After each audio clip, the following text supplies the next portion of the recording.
Bienvenue dans cette vidéo qui concerne le programme de 4e, donc les 6e, c'est pas pour vous. Dans cette vidéo, vous avez la correction des exercices du chapitre 4 sur l'univers. On va commencer par corriger ce premier exercice. Donc, vous avez différents constituants de l'univers et il faut pouvoir identifier chacun des objets qui se trouvent représentés par les photos ci-dessous. Donc ici, ce qui nous intéresse, c'est de définir de quel type appartient chacun des astres représentés sur la photo. Donc la photo A, vous voyez que c'est un corps qui émet de la lumière, donc il s'agit d'une étoile. Là, pour la photo numéro B, vous avez un corps au milieu qui émet de la lumière. Vous voyez ici comme des volupes qu'il contourne, donc il s'agit d'une galaxie. Le C, vous voyez qu'il y a des petites particules qui émettent la lumière, donc c'est un amas d'étoiles. Et le D, vous avez éventuellement reconnu Jupiter, qui est une planète. Donc deuxième exercice, il faut classer ces objets du plus grand au plus petit. Donc vous avez une galaxie, la Terre, le système solaire, un astéroïde, la Lune, l'univers, une étoile, un amas de galaxies. Le plus grand de tous ces objets se trouve l'univers. Puis l'univers est composé d'une multitude de galaxies. Donc au niveau juste en dessous de l'univers, vous avez un amas de galaxies. Un amas de galaxies composé de galaxies. Donc la galaxie se trouve à être le niveau juste en dessous. Une galaxie est composée d'un ensemble de systèmes solaires. Donc, niveau juste en dessous, c'est le système solaire. Un système solaire est composé d'une étoile autour de laquelle se gravitent des planètes. Donc, le niveau juste en dessous, c'est une étoile. Puis vous avez le niveau juste en dessous qui est la Terre, qui est une planète. Le niveau juste en dessous, c'est la Lune, qui est le satellite d'une planète qui est la Terre. Et vous avez, en niveau le plus petit, un astéroïde, qui est une petite quantité de matière. Maintenant, nous allons résoudre l'exercice sur la nébuleuse du crabe. On donne le diamètre de notre galaxie 100 000 AL. AL, c'est-à-dire années-lumière. Je rappelle qu'une année-lumière, c'est une distance. C'est la distance parcourue par la lumière en un an. La nébuleuse du crabe se situe à 6000 années-lumière de la Terre et le résultat de l'explosion d'une étoile qui a été observée sur Terre en 1054. L'explosion de l'étoile a-t-elle eu lieu en 1054? La réponse est non.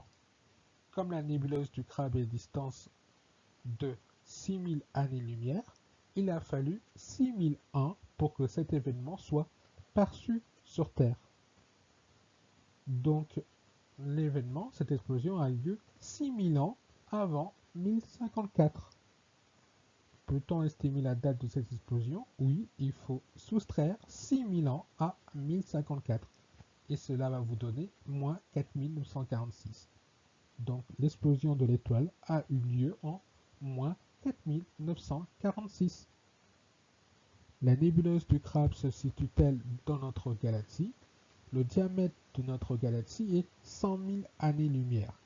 La nébuleuse du crabe se situe à 6000 années-lumière. Donc la réponse est oui.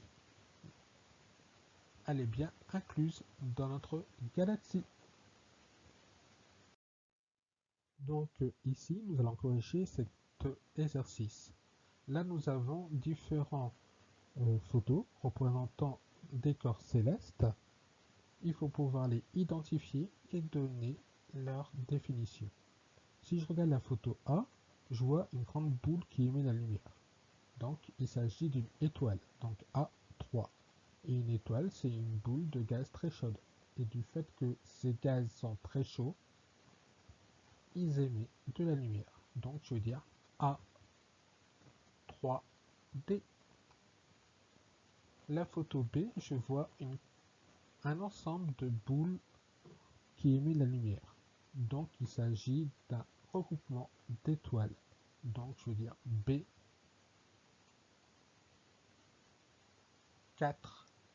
Et comme un amas d'étoiles, c'est un regroupement d'étoiles, c'est B4C. Pour la photo C, j'observe des étoiles, mais avec un ensemble d'amas de gaz, comme une queue. Eh bien, cette queue, c'est une poche de gaz qui se trouve entre différentes étoiles. Dans ce cas-là, il s'agit d'une nébuleuse. Donc, on va dire C1B. Pour la dernière photo, la D, vous voyez en plein milieu une zone noire. C'est ce qu'on appelle un trou noir. Donc, D, 2 et un trou noir, c'est un astre qui attire tout à lui, même la lumière. Et c'est pour ça que le trou paraît noir. Parce que la lumière, elle est attirée, elle est absorbée à l'intérieur. Donc, D, 2, A. Donc maintenant, on va corriger le dernier exercice relatif aux distances dans l'univers. Une année-lumière correspond environ à 10 000 milliards de kilomètres, soit un 1 avec 13 zéros derrière. Et c'est des kilomètres. À chacune des longueurs suivantes, associez une des situations A, B, C, D. Donc nous, on va partir des situations et on va leur associer la bonne distance, la bonne longueur. Donc, distance qui nous sépare du Soleil, la situation A. Donc, ici, la distance qui nous sépare du Soleil est de 150 millions de kilomètres.